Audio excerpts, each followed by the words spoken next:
राजा पिया दो तू माजा, गर्मी में चुआता तर तर पसेनावाना।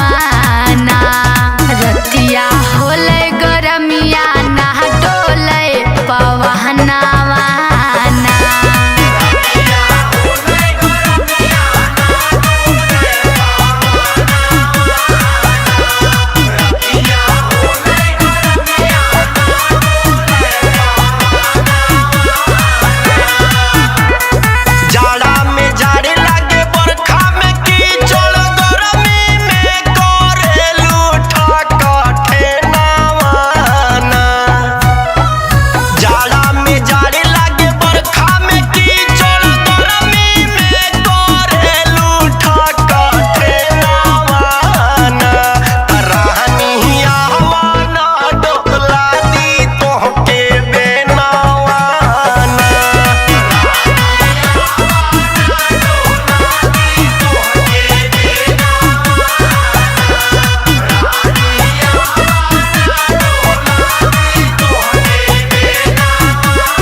कैला भैया से हमारा लिहल दहेजवा चाप के।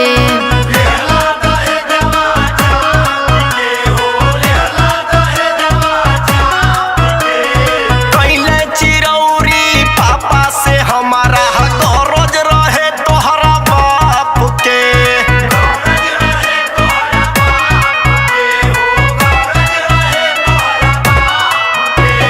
शादी तू कैला भैया से हमारा लिहल दहेजवा चाप के। कैले चिरौरी पापा से हमारा गरज रहे तोहरा बाप के। सऊदी से अइला कागुल खिलैला, कैला काका माँ के पूरा धनवाना। रतिया होले गरमिया ना डोले पवनावाना।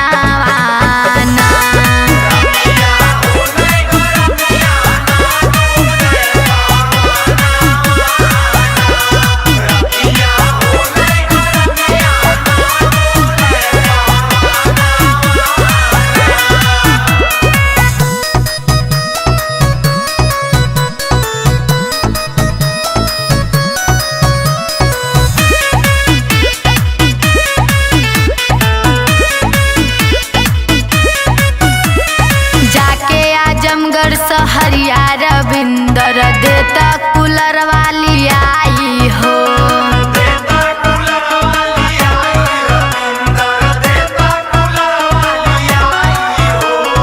नैहर के अपना बेचा भैंसिया लिहर रुपया मंगाई हो।